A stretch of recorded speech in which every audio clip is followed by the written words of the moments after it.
It has been 9 months since the release of Black Ops 4 Zombies, which is also the last time that we've received a new Aether map. That's a long time without getting an Aether map, and it's been a really long time since we've actually sat down and thought critically about the Aether storyline. I know I personally sometimes, over the past 9 months, have been like, oh shit, I haven't thought about this in a while. I don't remember what happened here, or I forget details. It's super easy. That's why today I figured I would sit down and discuss how Alpha Omega fits into the Black Ops 4 Zombies Aether storyline.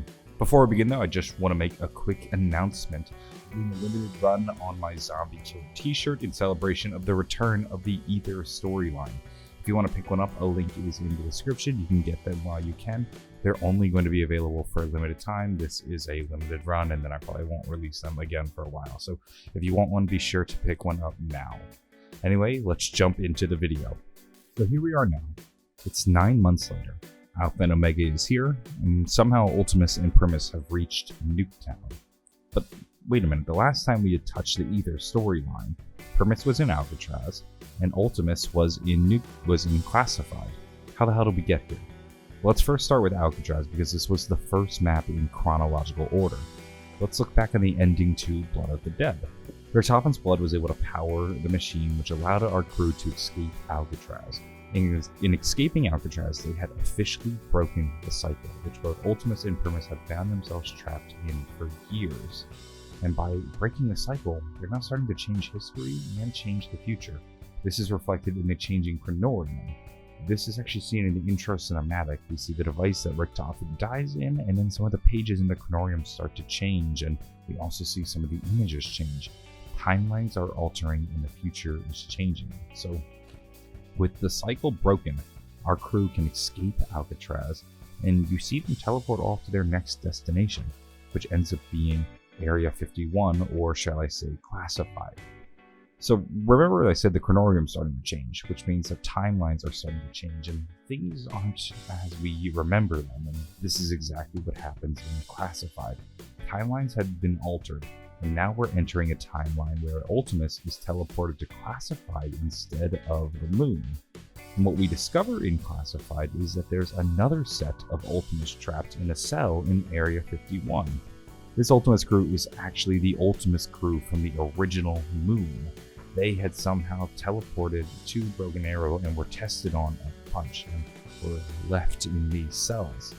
Now what happens is that Primus from Blood of the Dead goes on to rescue the Ultimus crew trapped in the cells within Area 51.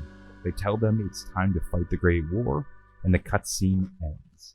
Now we have Primus teaming up with Ultimus. Primus is the first, Ultimus is the last.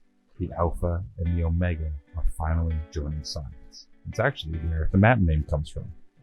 So that's where we last left off, but you may be asking yourself, well, what's going on in this cutscene? Because the cutscene seems kind of irrelevant to Nuketown, and there's a lot going on, but none of it has to do with Nuketown, so why the hell are we here?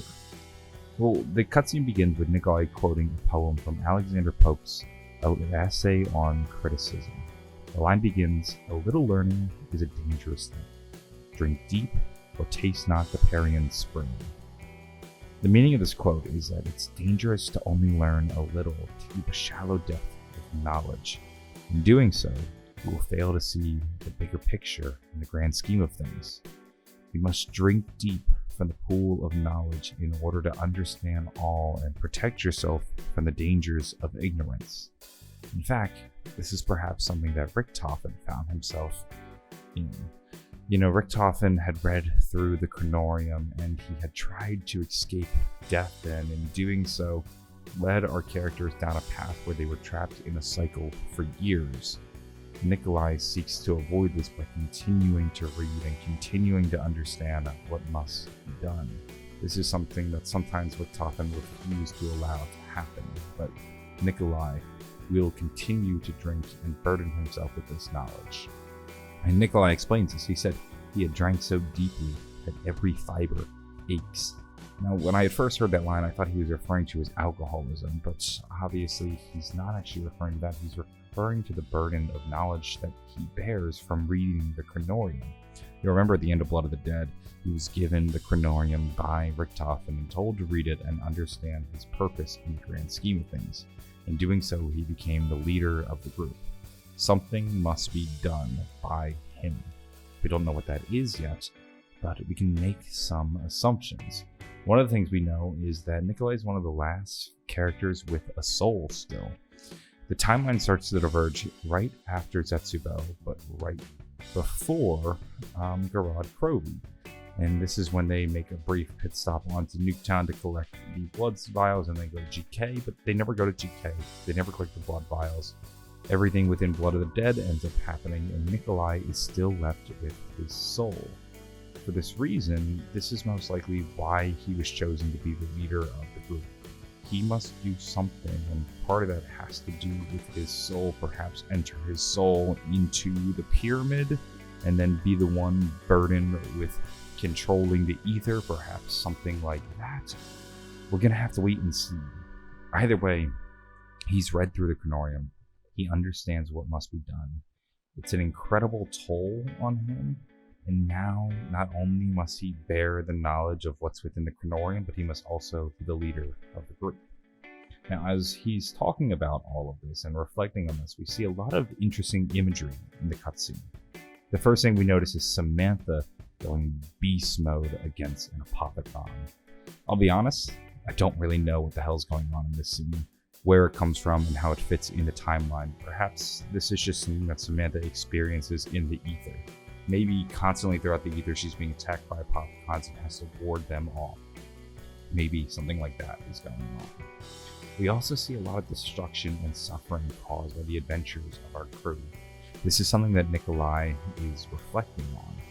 He realized in reading the timeline within the Chronorium that they've caused a lot of suffering in their adventure, not only to themselves, but to those around them, people like Victus, people like Peter McCain.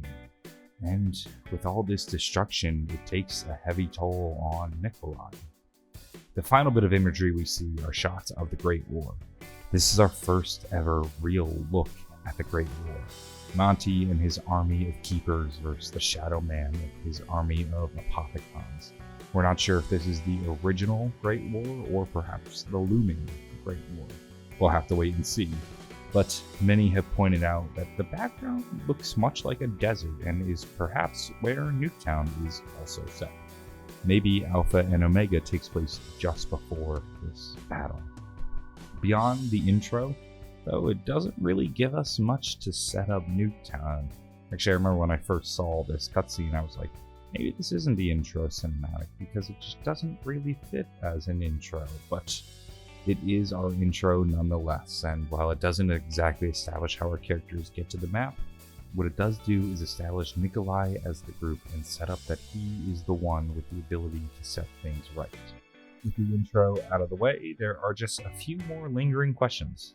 You'll notice that this Nuketown is much more different from our original Nuketown that we saw in Black Ops 2 Zombies. Part of this is because, again, we're in an alternate timeline, where in this timeline, Richtofen gave most of the Group 935 secrets to the Americans. This is where Broken Arrow is now doing most of their research and building off the work of Group 935.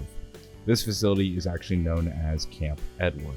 It's most likely named after Richtofen in gratitude for him granting them all of Group 935's secrets and research.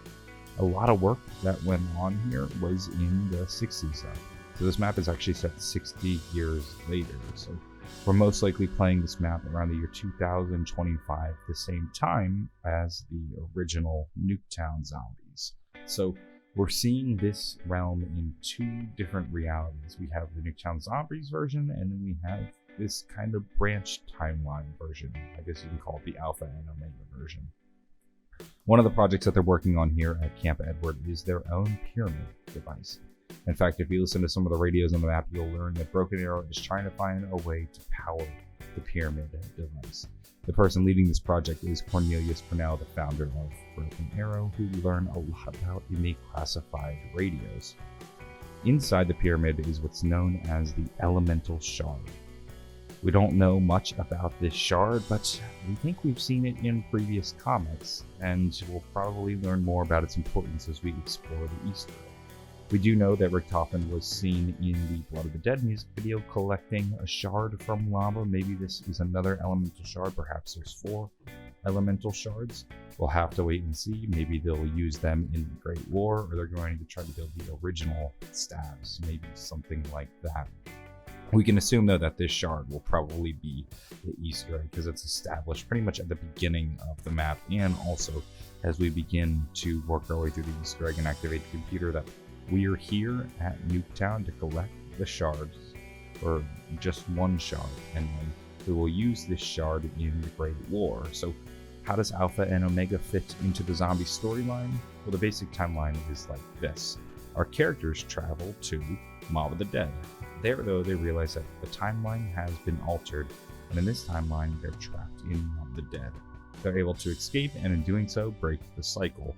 They then go to Classified, and from Classified, pick up the Ultimus crew. From here, Ultimus and Primus all travel together to Nuketown in an effort to collect the shard. This is the uniting of Alpha and Omega, Primus and Ultimus. And here, they're going to collect the shard, and from there, go on to fight the Great War. This is how Alpha Omega fits into the zombie storyline. That's going to wrap things up for this video. If you enjoyed it, give it a like, subscribe for more. I'm always covering the zombie storyline, so if you enjoyed this video, I'm sure you'll enjoy the next one. In addition to that, I just want to remind everybody that the Zombie Killer t-shirts is available and for sale for a limited time only, so if you want to get your hands on this before they run out, please do get them. A link is in the description. Once they're gone, they're gone. I'm going to go, though. Have a wonderful day, and bye.